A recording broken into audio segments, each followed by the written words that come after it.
sallallahu alaihi wasallam di Abi Dzar radhiyallahu anhu. Fi mayuwi, dalam satu riwayat beliau mengatakan, ya Abu Dzar, li'anna tartuwa fata'allam ayatan min kitabillahi khairul laka min an tusalli min raka'atan. Wahai Abu Dzar, sesungguhnya engkau mempelajari satu ayat dari kitabullah di pagi hari. Ya, kalau misalnya kita membahasnya dari kalau kita mulai berfikih dalil mutakin satu ayat dibahas, dipelajari. Apa kata Rasulullah? Itu lebih baik daripada engkau sholat 100 rakaat. Kalau saya ibu nanti sholat 100 rakaat, dereng ya. Rasanya kayak ngomong 100 rakaat itu Pak. Ya lepok. Tapi kebaikan orang mempelajari satu ayat di pagi hari itu seperti kebaikannya melakukan sholat 100 rakaat. Masya Allah. Wali'anna taqwa fata'allam baba minal ilmi umila bihi awlam yu'ammalu bihi khairul laka min an tusalli al-farqatan. Dan kalau engkau mempelajari satu bab ilmu di pagi hari, terserah mau ilmu waris, mau ilmu nikah, ilmu ya, misalnya ilmu Al-Quran lah, satu bab, baik diamalkan atau belum diamalkan, itu lebih baik bagi kamu daripada engkau sholat 1000 rakaat. Nanti itu sholat 1000 rakaat dereng, tapi itu kebaikannya subhanallah. Makanya kenapa kalau sering mengadakan halaqah itu di pagi hari, ya inilah di antara fadilah. Ya. Jadi ini diriwayatkan oleh Imam Ibnu Majah ya. Jadi disitulah kemudian Imam At-Tirmidzi juga meriwayatkan. Berapa hikmah kenapa kita pagi-pagi sudah belajar agama. Dan materi saya mungkin ya akan sedikit melanjutkan yang kemarin ya. Sudah cukup apa belum? Belum ya. Baik, saya akan ulangi sedikit lagi. Kita kemarin membahas tentang masalah musibah. Kita kemarin bahas masalah bala. Kita tahu bahasa musibah, bahasa bala itu umum, baik untuk orang beriman atau orang kafir. Ya, sama. Yang membedakan itu karena apa dia terkena bala. Kemudian prinsipnya yang kemarin sudah kita bahas dalam Quran surat Asy-Syura ayat 30, wa ma asabakum min musibatin fa bima kasabat aydikum. Apa saja musibah yang menimpa kamu, menimpa kita, maka disebabkan oleh perbuatan tanganmu sendiri. Jadi kalau ada apa-apa, kita punya masalah, punya musibah, entah secara kolektif itu menimpa negara, menimpa Korea, atau menimpa individu, atau menimpa keluarga, itu gak usah nyalakan siapa-siapa. Ya, gak usah nyalakan siapa-siapa. Tapi salahkan siapa? Salahkan dirinya sendiri. Ini harus kita pahami. Bukan karena orang lain. Kemarin sudah saya terangkan, jadi adanya gempa dan tsunami itu bukan karena lempengan, tapi itu karena kemaksiatan. Ya, dan ini pernah ketika pada zaman Umar bin Khattab radhiyallahu an terjadi gempa, itu yang dikumpulkan adalah para umaroknya, para gubernur-gubernurnya, kemudian para qadhi-qadhinya, hakim-hakimnya, lalu kemudian rakyatnya, ulamanya ditanya kenapa terjadi masalah, kenapa terjadi musibah.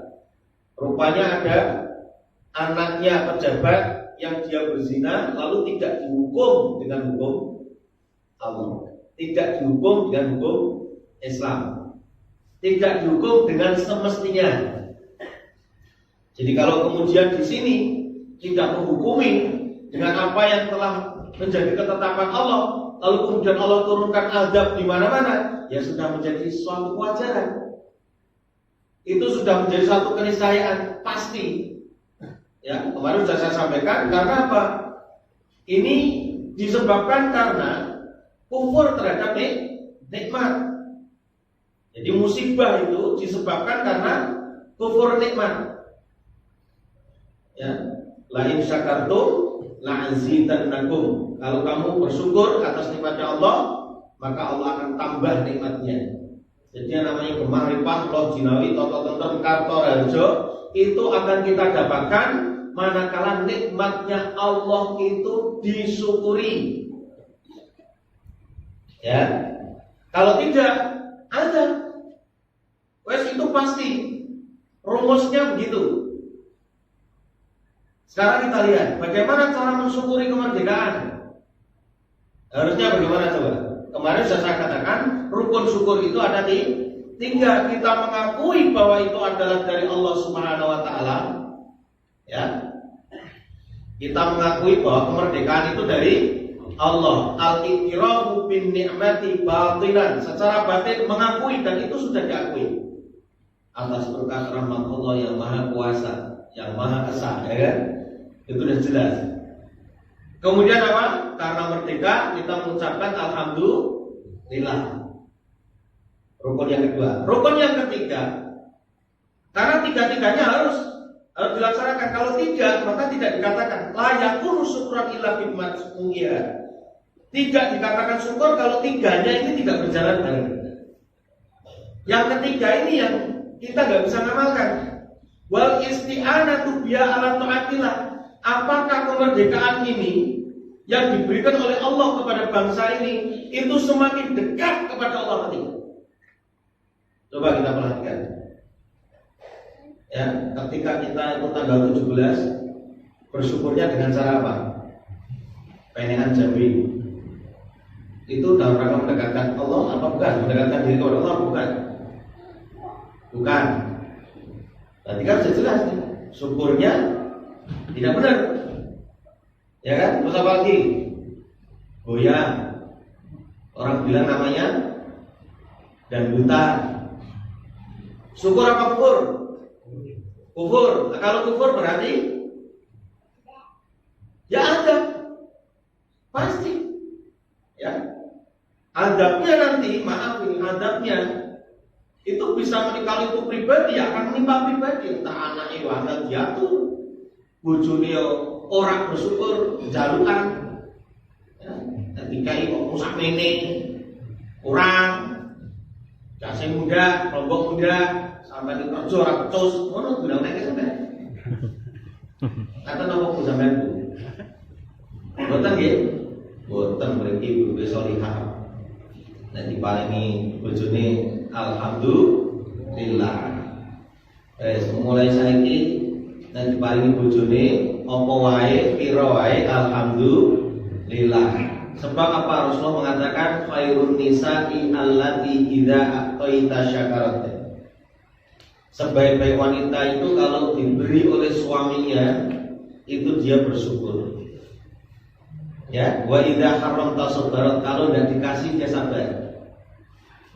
Ini sebab kalau tidak bersyukur, ya itu siap-siap dihadap. Rumah tangganya akan dihadap semuanya gampang. Tidak akan ada ketenangan, tidak ada yang sakinah, mawaddah, warahmah, tidak ada, pasti akan dicabut oleh Allah SWT. Dan itu sebaik-baik wanita kata Rasulullah. Berarti kalau tidak bersyukur, berarti wanita ini tidak baik. Nah, terus dia mau Ustaz, kalau mau tidak baik, ya dibina. Berdibini, kemudian dibina, disuruh ngaji, datang pengajian. Akan ketika dari bojone ora mempan. Rumong sono mboten sampean. Nah, ini adab ini sebenarnya. Ya, tapi kita enggak nyadar. Karena apa? Rukun 3 tadi tidak terkumpul. Coba, jenengan punya motor dari siapa? Dari Allah. Mun ini piye? Alhamdulillah. Terus gua apa motornya? Gua tuku togel. Ya udah. Itu bukan untuk syukur namanya. Ya. Gua tuku nomor. Ono ora kene ngono. Kata gitu. Boten. Apa boten klaim itu dulu. Kata gue, Masya Allah. Nah ini kalau memang nanti seperti itu ya siap-siap saja. Nanti saya akan terangkan bahayanya. Masya Allah. Maksudnya bahayanya mengundang. Baik. Kemudian jamaah ya Allah, kemarin juga sudah saya sampaikan dan sudah kita misalkan dalam Quran surat An-Nahl 112, Allah berfirman, "A'udzubillahi minasyaitonirrajim, wa daraballahu mathalan qaryatan kanat aminatan mutmainnah ya'tiha rizquha ragadan min kulli makan fakaffarat bi an'amillah fa'adaqahallahu libasal ju' wal khauf bima kanu yasna'un." Allah telah misalkan satu qarya, satu negeri, satu komunitas, satu kaum di satu tempat yang mana di situ aman, aminatan mutmainnah, tentram. Ya'tiha rizquha ragadan min kulli makan, didatangkan oleh Allah rizki dari segala penjuru, dari segala arah. Kalau di Indonesia Sabang sampai Merauke, Mas bilang tanah ini tanah surga, tongkat dan batu menjadi tanaman, masya Allah, luar biasa. Lah wong kayu dicebloke kok iso dadi ana wohe Indonesia telu. Ning Arab ora iso iki. Nek wis tau kok durung. Tapi faktanya di Indonesia buah tin ya tukul, kurma ya tukul, saking subure.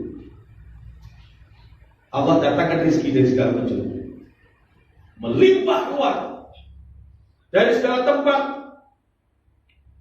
Kenapa? Kok jadi hutangnya banyak? Kenapa? Yang sawah itu banyak tetapi tidak cukup karena keberkahannya diambil, karena berkah itu kan mencukupi. Apa kata Allah? Fakaffarat bi an'amillah, karena dia kufur terhadap nikmatnya Allah. Ya, kufur terhadap nikmatnya Allah yang seharusnya kita itu mendekatkan atau ketaatan dengan kemerdekaan itu mendekatkan dan ketaatan kita itu kepada Allah, ternyata justru jauh dari Allah. Akhirnya Allah cabut itu nikmatnya. Fakaffarat bi an'amillah, dan yang pasti jelas nikmat yang telah dikufuri itu sebagaimana di dalam Quran surat Al-Maidah ayat 3, Allah berfirman, "Al-yauma akmaltu lakum dinakum wa atmamtu 'alaikum nikmati wa raditu lakum Islam dinan." Allah telah menyempurnakan dinul Islam. Allah telah mencukupkan Islam cukup untuk kita pakai. Ya. Dan Allah ridho. Allah telah cukupkan nikmatul Islam ini. Dan Allah ridho kalau kita menggunakan Islam. Tapi apa? Karena tidak menggunakannya dan Allah hanya ridho pakai Islam, lalu kemudian kita campakkan Islam itu, maka yang terjadi bukan ridho, tapi kemurkaan, keberkahannya dicabut. Akhirnya apa? Fa'adaqahallahu libasal ju' wal khauf bima kanu yasna'un. Kemudian Allah timpakan kepada kita, timpakan kepada qaryah tadi, suatu negara tadi, dengan pakaian kelaparan.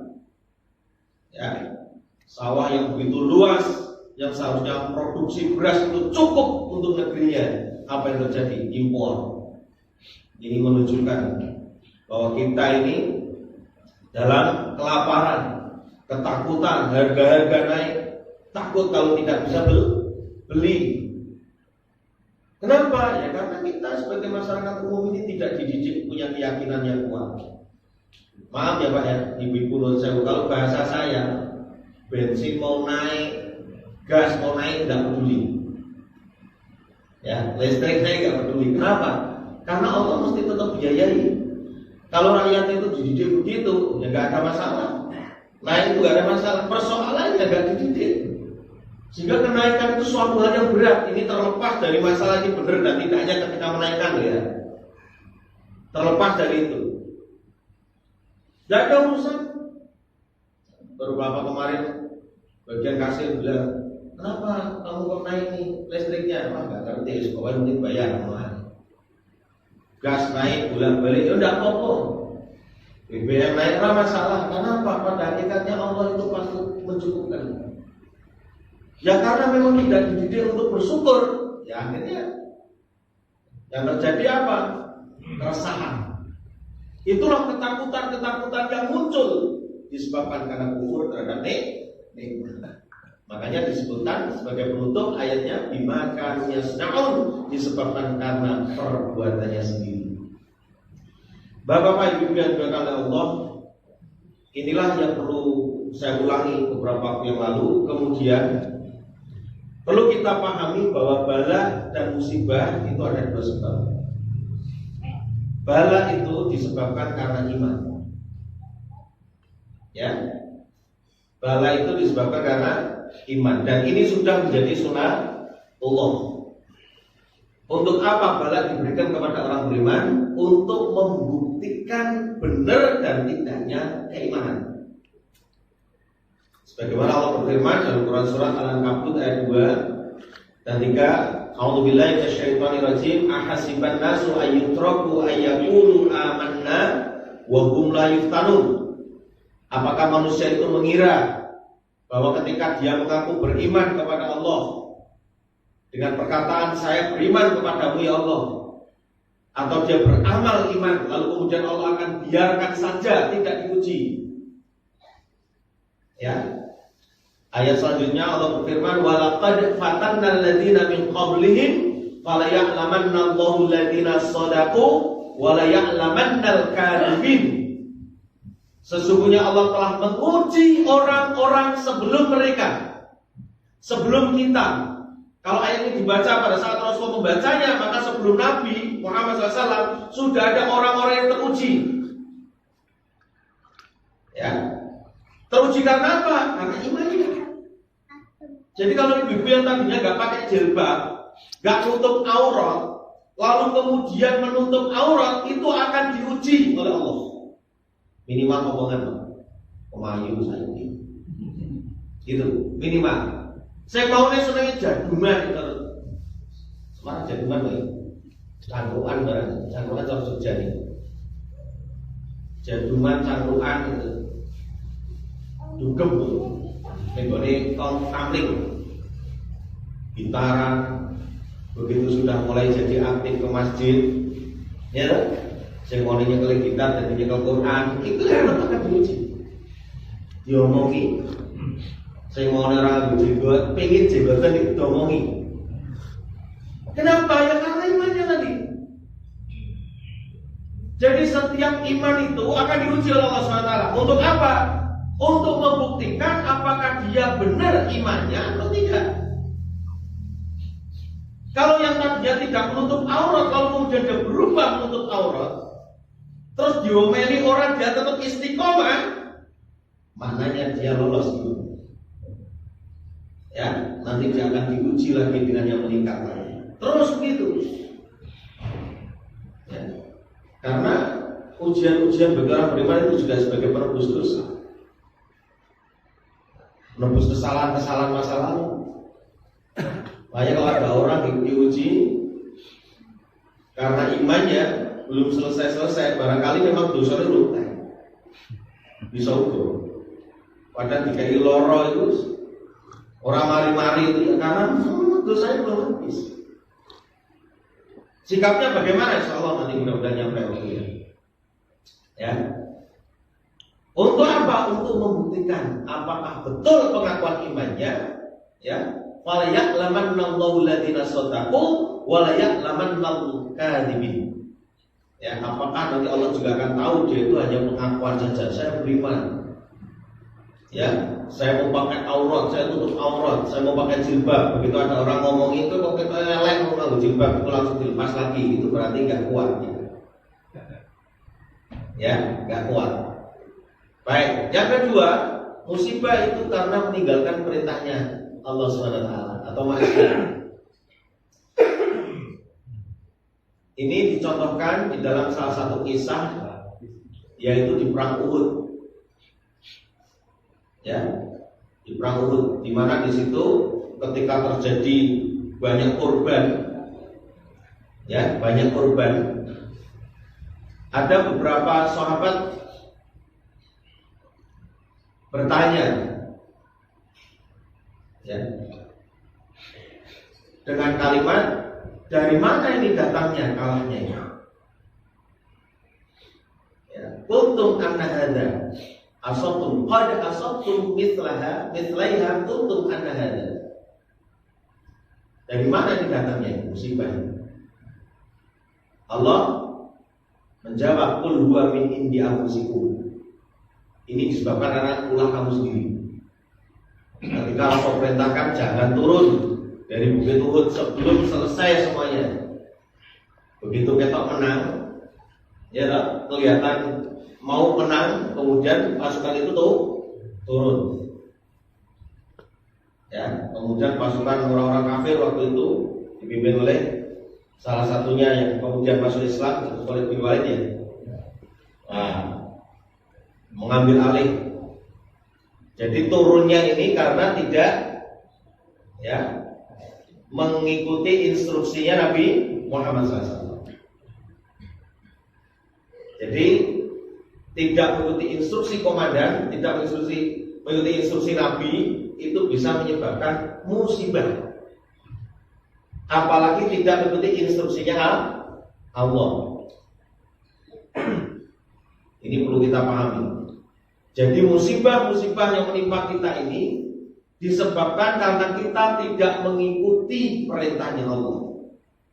Baik itu secara individu, keluarga, atau semakin lebih besar lagi seperti yang tadi saya sampaikan. Ya, ini jelas. Makanya yang perlu kita pahami adalah bahwa bala dan musibah atau musibah itu walaupun oleh Allah SWT telah ditetapkan melalui lisan Rasulullah SAW, itu sesuai dengan kadar kemampuan dan tidak mungkin melebihi di atas kapasitas manusia, tidak mungkin. Ya. Dan bala itu memiliki hikmah yang besar. Ini yang jarang dipahami, sehingga banyak orang yang berputus asa. Jamaah rahimahullah, dalam satu hadis disebutkan asyadun nas bala al-anbiya. Manusia paling berat ujiannya itu adalah para nabi. Jadi tidak mungkin kita ini akan mengalami bala sebagaimana balanya nabi. Tidak mungkin. Nek balanya pasti, tapi tingkat balanya tidak mungkin karena tingkat imannya berbeda.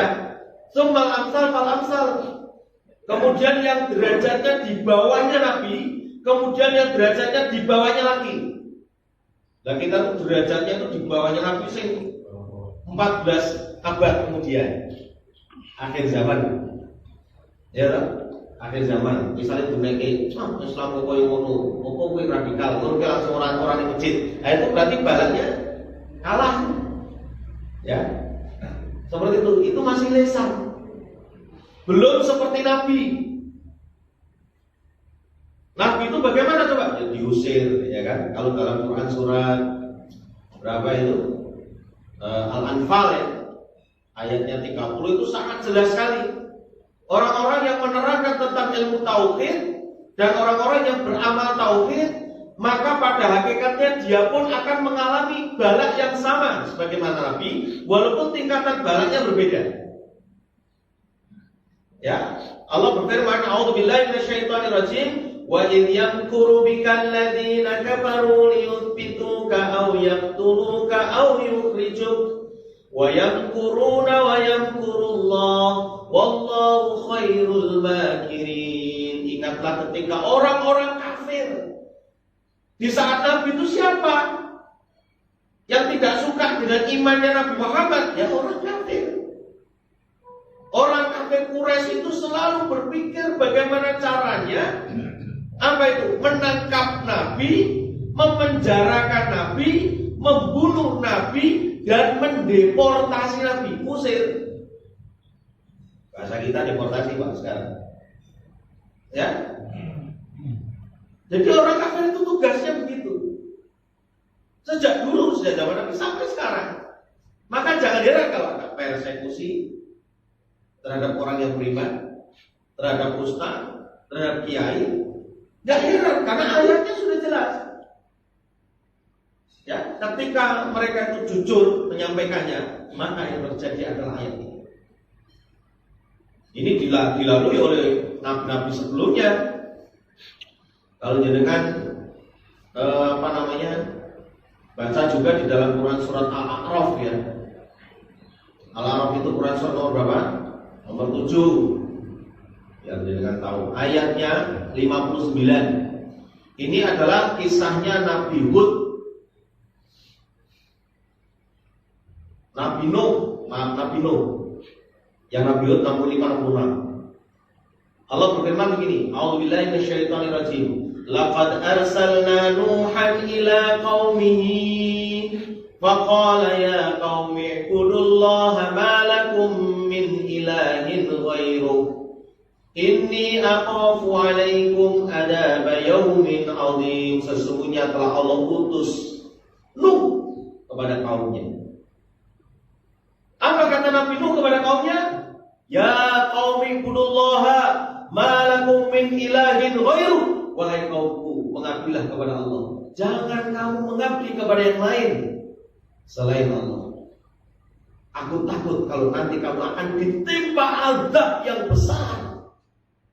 Gara-gara dia mengabdinya bukan kepada Allah, akan ditimpa azab yang besar. Masya Allah. Coba jadikan perhatikan lagi. Apa jawaban tokoh-tokohnya di saat kaumnya Nabi Nuh? Apa jawaban bangsawan-bangsawannya atau kiai-kiainya pada saat itu? Ya namanya kiai kan tidak hanya baik Pak, ulama aja ada dua ya. Ada ulama su, ada ulama warasatul anbiya, ada Sunan Bonang, Sunan Kalijaga, ada Sunan Kuning, nah, kan gitu kan? Jadi Bapak itu jadi tidak mesti semua itu kiai, ada yang baik, ada yang guru, ada kiai warasatul anbiya, ada kiai yang su. Itu memang begitu. Ya, lah ini ada juga tokoh-tokoh yang tidak warasatul anbiya. Apa kata pemuka-pemuka kaumnya? Dia mengatakan qalal mala'u min qaumihi inna lanaraka fi dhalalin mubin. Sesungguhnya wahai Nuh, kami memandang kamu itu dalam keadaan sesat yang nyata. Gunanya sesat. Padahal disampaikan wahyu.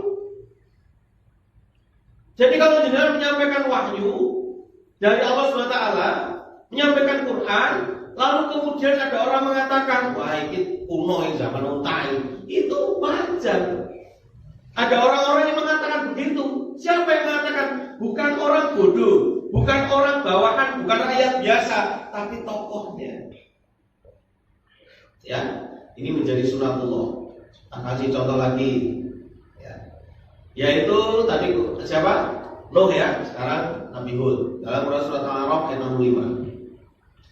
A'udzubillahi minasyaitonirrajim. Wa ila 'adin akhahum Huda. Qala ya qaumi ibudullaha ma lakum min ilahin ghairuh. Afala tattaqun. Dan Allah telah mengutus kepada kaum 'Ad. Siapa itu? Nabi Hud. Apa kata Nabi Hud terhadap kaumnya? Sama dengan apa yang disampaikan oleh Nabi Nuh. Karena para nabi itu ketika diutus oleh Allah, dakwahnya sama. Anibudullaha wastanibut. Ya, ini sama. Ya qaumi ibudullaha ma lakum min ilahin ghairuh. Wahai kaumku, sembahlah Allah, sekali-kali tidak ada ilah bagimu selain Allah. Mengapa kamu tidak takut? Mengapa kamu tidak takut? Kalau nanti azab itu akan diturunkan sebagaimana ayat tadi. Ya, yang Nabi Nuh itu.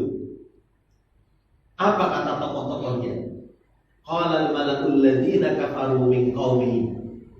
Pemuka-pemuka yang kafir yang memusuhi Nabi Hud mengatakan, inna lanaraka fi safahatin wa inna lanadhunnuka minal kadhibin. Sesungguhnya aku memandangmu wahai Hud, kamu benar-benar dalam keadaan kurang waras. Lawang jogetan yang air karuan ganti ngajinya gitu. Ngaji ngantuk ya. Itu tokohnya. Ya. Masa Allah. Rupanya jambe itu ayo enak to lho wis ngerti lunyo dipenek sing goblok seperti ini. Harus ngerti lunyo. Arek lunyo ya dilap gitu. Arek kula kon sampean iki Pak, carane itu kala ketok gaji itu. Jumbo iya sebar enak to malah. Wis ra kesel. Lha wis ngerti lunyo dipenek iki opo. Goblok nate nyampe anak iki diprotes apa? Lho Pak seneng-seneng ora oleh. Quran Pak. Quran itu, Quran surat Al-Mu'minun. Nanti perang surat Mu'minun. Mu'minun itu nomor 33. Aja dituku lho iki. Aku lek ngomong ayat nomor surat dituku malah repot iki. Nah, ayatnya 115. Allah itu berfirman begini. Afa hasibtum annama khalaqnakum abada wa annakum ilaina la turja'un. Apakah kamu mengira bahwa kamu itu diciptakan oleh Allah Subhanahu wa taala itu untuk main-main, untuk balapan karung, untuk penekan jambe? Untuk dolanan dorong KPA nanti? Enggak, kamu akan dikembalikan kepada Allah dengan penuh pertanyaan dan akan dipertanggungjawabkan. Repot itu. Sama orang yang ini penting. Nah kita takut lagi. Non jauh nih. Kiai ini kira-kira mati ini paling pantas kapan? Isi apa? Kita takut. Ayo Pak, jawab Pak. Isi apa kira-kira? Kiai itu, nek mati isi ngaji, mulai ngaji, jik sholat, jik poso, jik main-mainan tangan di bojone. Untuk ganjaran, itu main tangan di bojone ada ganjaran gitu. Wah, kiai. Oke, kalau ini nonton kiai mati ini pas kak mati sak wonge. Tapi ya kira kalau pantas endi? Ya ora pantas kiai itu matine yo sing anu lah isi ibadah ngono gitu. Yo kelaparan dorong ini mati. Lah enak toh. Kiai itu mati sing maca Quran alif lam mim mati. Sing sujud tangi-tangi mati, orang turu mati itu pantasnya itu Pak. Ya pantasnya karena apa nanti kita itu akan diwafatkan oleh Allah atas kebiasaan kita. Saya biasanya jogetan, mati ini obat jogetan. Tenang itu, bukan isen tuh itu. Kalau kamu Pak Haji kok mati ini nih, panggung mau bercerek mau harapnya enak belas. Itu namanya fitnah hidup. Ya, makanya kita berlindung kepada Allah ketika kita itu sebelum salam itu ya. Sebelum salam itu kan doanya kan Allahumma inni a'udzubika min adzabi jahannam wa min adzabil qabri ya, wa min fitnatil mahya wa mamati kan gitu. Kita akan berlindung kepada dari fitnah hidup dan fitnah mati. Kan enggak enak. Saya ini paling takut, tenang. Matinya dalam keadaan seperti apa kita enggak tahu. Jangan ini adalah musibah sebenarnya. Ya, musibah. Dan kita harus hadapi semua itu. Jadi, apa yang tadi saya kisahkan dalam ayat itu, Quran surat Al-A'raf 59, 60, 65, 66 tentang Nabi Nuh, Nabi Hud, itu memang betul. Karena apa? Diuji karena imannya. Sesuai dengan apa? Berat derajatnya. Maka manusia yang paling berat ujiannya itu adalah para nabi. Kemudian derajat di bawahnya, kemudian derajat di bawahnya. Untuk apa iman itu diuji? Untuk menyempurnakan kesalahan-kesalahan, kekurangan-kekurangannya. Maka disebutkan ya, wa in kana fi dinihi riqqatu betul ya ala qadri dinihi. Kalau imannya kokoh, maka ujiannya juga berat. Kalau imannya lemah, dia pun akan mendapatkan ujian yang tidak sebagaimana yang punya iman yang berat. Wah, nek ngono aku tak duwe iman sing enteng-enteng wae, iman sing lemah. Ya, kemarin itu ada, mungkin saya sudah cerita waktu kemarin itu. Ya toh, saya punya teman pengajian ibu-ibu, Pak. Itu dia cerita begini, Pak Ustaz, suami saya itu sebelum sakit itu kalau baca Quran sehari bisa 1 juz bahkan lebih. Tapi setelah sakit itu cuma 2 lembar maksimal. Kenapa? Soalnya aku maca sajus sampai luweh aku dikei loro rasa kudu rahimane ngono kan. Kalau piye ta iki malah mikire kaya ngono. Ya, aku nek kowe ora ngaji mesti bojo sampe kowe Pak. Lah yo kuwi kula kok ngaji. Wong ora ngaji ngono iki. Mesti salah-salah lek mikir ngono iki lho. Padahal Allah ketika memberikan ujian itu mesti kadarnya sekali lagi itu di bawah kemampuan kita. Lain dengan guru sekolah. Guru sekolah itu kalau ngasih ujian, ya, yang diuji itu kelas 3 SD, kadang dia lupa atau dia copy paste gitu, keliru. Soalnya kelas 6 dan kayak orang yang kelas 3. Nah itu kadang seperti itu. Itu manusia. Nah Allah nggak mungkin keliru. Nggak mungkin keliru. Allah itu nggak mungkin keliru. Untuk itu jangan Allah. Mari kita lihat apa hikmahnya dari musibah ini. Fama yabarahul bala bil abdi hatta yatruku yamsi alal ardi wa ma'alih khati'ah. Maka ujian itu, kata Rasulullah, ini hadis riwayat Bukhari ya, akan senantiasa menyertai seseorang. Makanya dalam hadis yang lain dikatakan ya, la yazalul bala awil mu'minin wal mu'minat. Tidak akan pernah berhenti namanya bala itu menimpa orang beriman, baik laki-laki maupun perempuan. Jadi kalau ada orang mengatakan, lah ya kok diusul orang rampung barang aku orang ganti bojoku, ganti aku, ganti adikku, ganti. Ya memang ono ikut. Terus selama masih hidup, ya bala itu masih ada. Orang mati lah ya jalur bala. Tidak akan pernah berhenti. Ya. Jadi seperti itu, kita harus paham untuk apa bala itu diturunkan oleh Allah. Beliau Rasul mengatakan ujian itu akan senantiasa menyertai seorang hamba sampai menjadikan dia hamba tadi berjalan di muka bumi dalam keadaan tidak memiliki dosa. Saya mau tanya sama ibu-ibu, Bu, nanti nyuwun untuk musibah betul? Bapak-bapak nanti jalur musibah betul nggih? Tapi sakjane sampean iku njaluk ben dina iki sampean sadar. Ayo, sapa sing ngerti kapan sampean njaluk musibah? Ayo. Di saat istighfar, bar salat istighfar astagfirullah. Ben apa niki istighfar? Di ngapura dosane. Cara Allah mengampuni dosa itu dengan musibah. Berarti kan sampean njaluk musibah tuh. Berarti nek kurang-kurang istighfar Pak. Keliru meneh itu.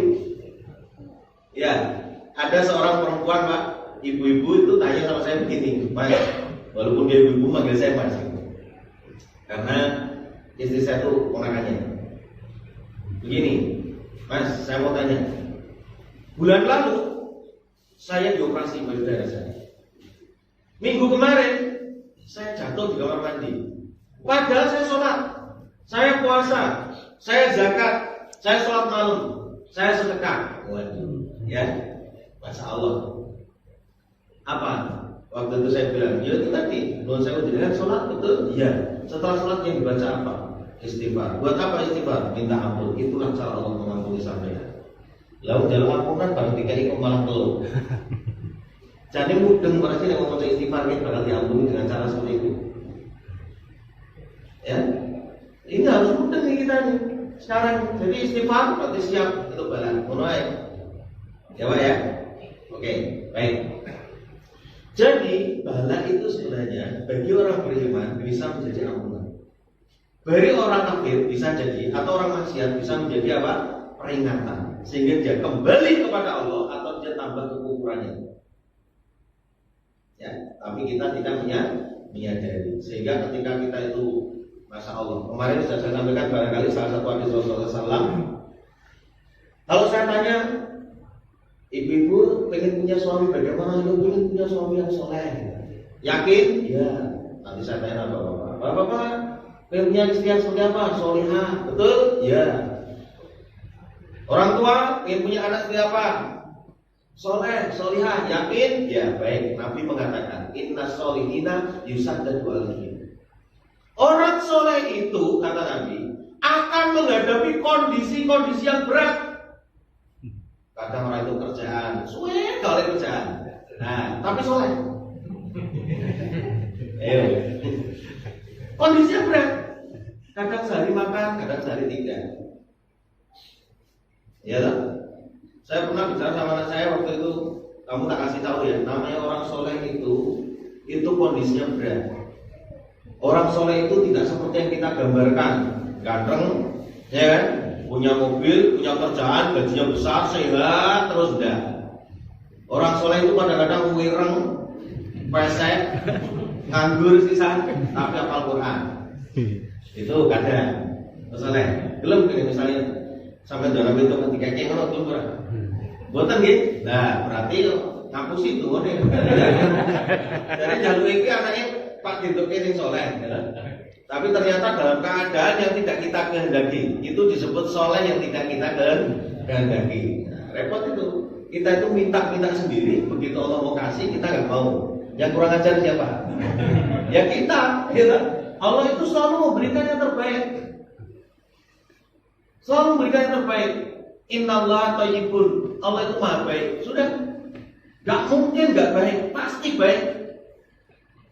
Kalau Allah kasih sakit sama kita, itu pasti baik, ada tujuannya. Hanya nanti kita itu seperti apa memandangnya terhadap musibah ini. Masya Allah. Kemudian apa kata Rasulullah? Innahu la yusibu mu'minan nuqtatun min syaukati fama fawqa dzalika illa huttat biha anhu khati'ah wa rufi'a biha darajah. Dan bahwa tidaklah satu duri pun yang terkena terhadap orang mukmin siapapun ya yang lebih dari itu melainkan akan dihapus darinya satu kesalahan dan diangkat satu derajat. Sampai nanti di bekam ceplosin itu kalau dosanya diangkat. Duri ngarit barang ya tertusuk duri, ibu-ibu lihat dodomi kadang-kadang kena jarumnya.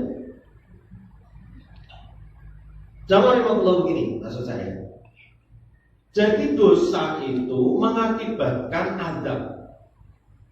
Saya pernah suatu ketika dimintai tolong sama teman saya waktu itu. Dia telepon begini, Pak Ahmad, saya minta tolong, keponakan saya ini tidak makan, tidak minum sudah 1 bulan lebih.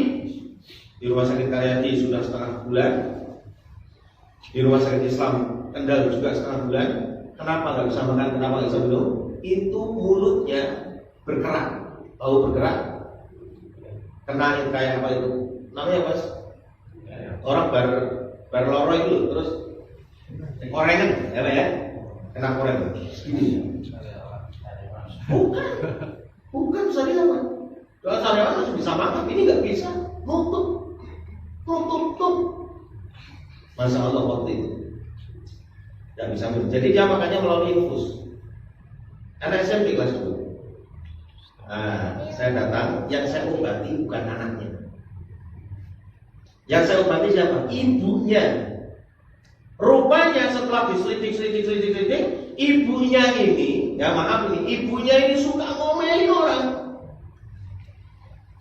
Suka fitnah sana, fitnah sini, terus begitu.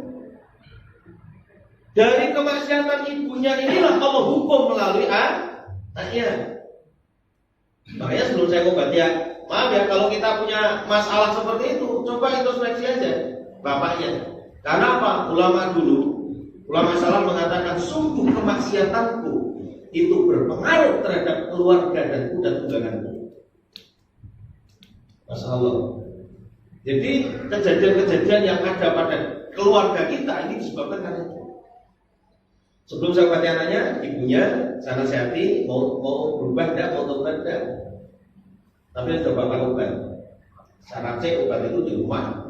Ya, begitu ibunya sudah selesai saya nasihati dan mau berubah akhlaknya, tinggal saya tetesin aja. Terus yang bentol-bentol bercair itu diusapi. Saya waktu itu datang jam 11:04 kurang lebih. Begitu jam 12 sholat, apa yang terjadi? 12:30 sudah buka dan minta minum. 12:30 buka. Jam 4 sudah bisa mengatakan, "Ma, pulang." Masya Allah. Padahal itu sudah setengah bulan disalupin, diopo-opoin. Kenapa ya? Karena kita itu mengandalkan kepada obat. Kita tidak tahu bahwa kita punya masalah dengan Allah Subhanahu wa taala. Yang menyembuhkan itu adalah Allah. Permasalahannya tidak diselesaikan, ya nggak akan selesai. Kemaksiatan yang orang tua ini tidak ditobati, berarti masih punya masalah dengan Allah. Allah nggak akan sembuhkan. Selesaikan dulu, tobat dulu. Selesai usaha dengan Allah baru kasih. Jadi cara mengobati penyakit itu Pak. Ya, kalau jenengan minum obat itu hanya wasilah saja. Wasilah. Kadang-kadang ada orang asam urat, obatnya apa? Oh, obatnya itu kalsium gitu. Ya cocok buat situ, belum tentu cocok buat saya. Belum tentu cocok buat yang lain. Faktanya apa? Faktanya ini, bapak-bapak yang di sini, kalau sakit kepala obatnya beda-beda. Ya kan? Nggak sama kan? Nggak sama. Itu menunjukkan apa? Bahwa obat itu hanya wasilah. Yang menyembuhkan itu Allah. Tapi ini kita nggak sadar itu di situ. Jadi musibah itu bisa diselamatkan kalau kita mau kembali kepada Allah. Ya, baik. Kemudian Allah. Ada juga ini hikmah daripada musibah. Satu tadi apa? Diampuni kesalahannya, dosanya, diangkat derajatnya. Baik. Ada satu hadis yang lain. Inna rajula la yakunu lahu indallahi manzilah wa ma yablughuha bi amalin fala yazalullah yabtalihi bima yakrahu hatta yuballighuhu iyaha. Sesungguhnya seorang hamba itu benar-benar bisa mendapatkan kedudukan di sisi Allah. Jadi kan pengen didudukan yang seperti apa? Ya. Kalau kita pengen mendapatkan kedudukan di sisi Allah, insya Allah berarti tergantung sejauh mana kita menempatkan Allah pada kedudukannya. Ini rumus Pak. Ya, rumusnya begitu.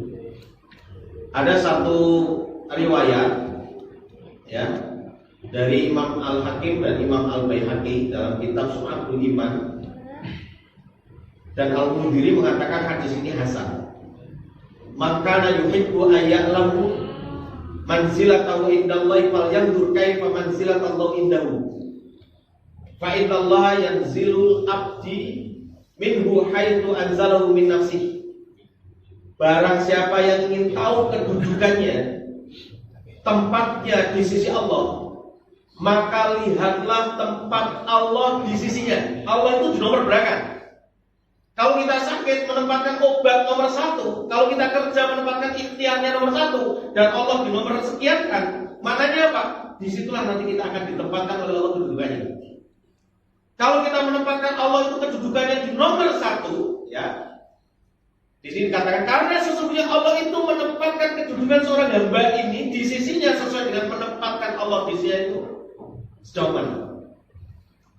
Ya, amal anbiya wa man tabi'ahu bi ihsanin wallahu ta'ala indahum dzurraqimil wahid. Adapun para nabi dan orang-orang mengikuti mereka dengan baik, maka kedudukan Allah di sisi mereka itu nomor 1.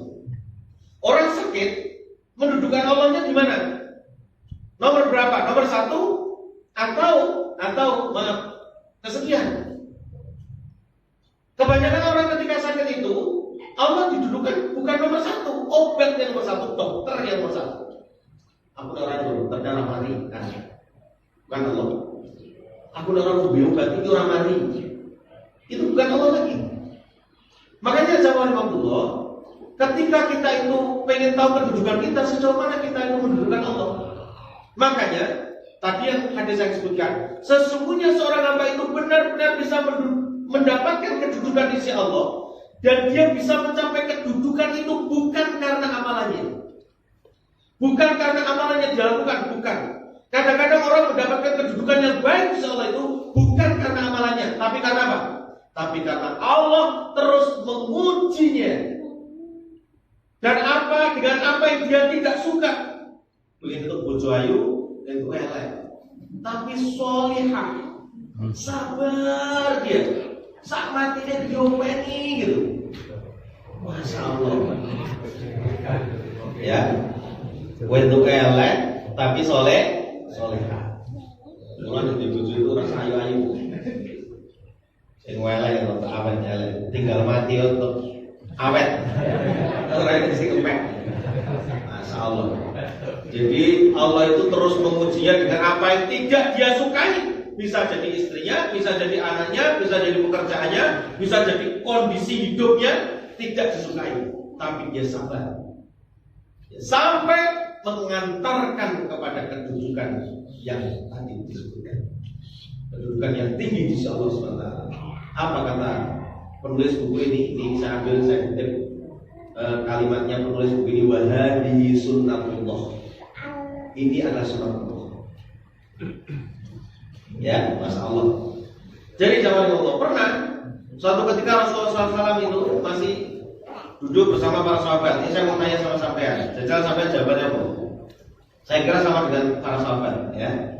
Ketika Rasul duduk dengan para sahabat, ditanya, wahai para sahabat, maukah kamu sehat terus nggak pernah sakit?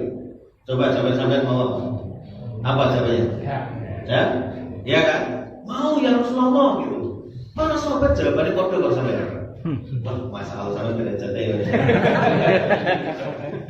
Ya jawabannya kode. Tapi jawaban itu tidak disukai sama Nabi. Tidak disukai. Apa kata Nabi? Apakah kamu ingin seperti keledai yang kuat? Tuh, nek keledai wong sehat terus keledai gitu. Kula nek kayak loro itu alhamdulillah. Karena apa? Ada di situ ampunan, pahala yang berlipat ganda. Wah ini malah dunanya keledai seperti keledai. Mau kamu seperti keledai yang kuat? Enggak ya Rasulullah. Bukankah seorang mukmin itu ketika ditimpa musibah, di situ Allah akan ampuni, kemudian dilipat gandakan pahalanya, diangkat derajatnya. Masya Allah ya. Jadi kalau misalnya kita itu kena musibah itu udahlah terima saja, tinggal muhasabah ini karena dosa apa karena iman gitu ya. Kalau karena dosa ya segera bertaubat. Kalau karena iman ya ditingkatkan. Makanya ada ulama, saya pernah baca satu risalah itu, dia mengatakan seandainya manusia itu tahu hakikat musibah, maka dia akan meminta kepada Allah musibah sepanjang hidupnya. Karena tahu hakikatnya ya. Makanya nanti kalau dalam pembahasan kitab Tazkiyatul Nufus itu di bab sabar itu, ketika dia itu kena musibah lalu ingin keluar dari musibahnya, dia mengetahui bahwa itu dari Allah SWT, ya, maka itu termasuk sabar. Tapi kalau orang sudah ridho dalam bab ridho itu sudah peduli, nak sembuh enggak tak urusan, seperti Allah ridho kepada saya. Berarti ketika kita ingin sembuh, kita ingin keluar dari keridhaan Allah. Padahal kita minta ridho Allah kan gitu ya. Saya ulangi ini sebagai penutup nih. Ya. Kadang kan orang bilang, apa yang kamu cari? Kan ridhonya Allah. Yakin kamu cari ridhonya Allah. Kalau ternyata Allah lebih ridho, kamu dalam keadaan lumpuh bagaimana? Mau terima enggak? Enggak. Berarti kamu terus katanya minta ridhonya Allah. Ya kan? Makanya zaman Allah ini sebenarnya masih banyak yang saya bahas, ya karena ada solusi menghadapi musibah. Tak kutipkan satu perkataan Ibnu Umar. Jadi Ibnu Umar ini zaman Allah itu pernah ditanya, ya dalam satu riwayat itu, ma baqiyali sururi illa fi mawatul qadri. Aku tidak memiliki kebahagiaan, kata beliau, selain menerima apa yang ditakdirkan kepada. Itu Umar bin Abdul Aziz atau Ibnu Umar. Wa qila lahu ma tastahi. Ketika beliau ditanya lagi, apa yang paling kamu sukai, apa yang paling kamu senangi? Jawaban beliau, ma yughdiyallah azza wa jalla. Dia mengatakan yang paling aku sukai adalah semua apa yang ditetapkan oleh Allah. Masya Allah, kalau kita sudah tahu ilmunya memang Yus menang aja ketika harus duit hilang itu nggak apa-apa. Ya, emasnya hilang lebih tuku mungkin tolong gram ibu non saya udah dengan baru beli emas itu senengnya nggak karuan. Ya, guyu sampai dilapi, ya. Pak Turu raiso nyimpen kangelan malah loro. Duit emas malah loro nyimpen bingung ngendi. Bingung ini cukup anakku ini kok cukup maling. Karena itu bingung. Nah satu pulau itu sebenarnya orang yang model begitu itu sedang disiksa oleh dunia. Ya, saya punya motor Pak Win. Itu kalau di rumah nggak pernah masuk rumah, di luar terus. Kayaknya saya mati jupuk, jupuk walat. Oke, rono-rono gue pulang. Tapi begitu saya dipinjemi Pak, sepupi Pak, rasa turu. Ini hilang ya, beda. Ternyata dunia itu menyiksa betul. Makanya sudah terima aja, kalau tidak punya 70 terima ya. Ya, terima aja. Jadi ini jamaah ya. Semua ditetapkan Allah pasti baik. Pasti baik sudah. Ya. Jadi kita mencoba untuk belajar menerima apa yang menjadi ketetapan Allah. Apa yang diridhoi oleh Allah itulah yang terbaik. Tapi kadang-kadang keridhaan itu belum tentu menjadi apa yang kita suka. Baik, saya tutup dulu ya. Dengan subhanallah wa bihamdika asyhadu an la ilaha illa anta astaghfiruka wa atubu ilaika. Billahi taufiq wa hidayah minkum wallahu a'lam. Assalamualaikum warahmatullahi wabarakatuh.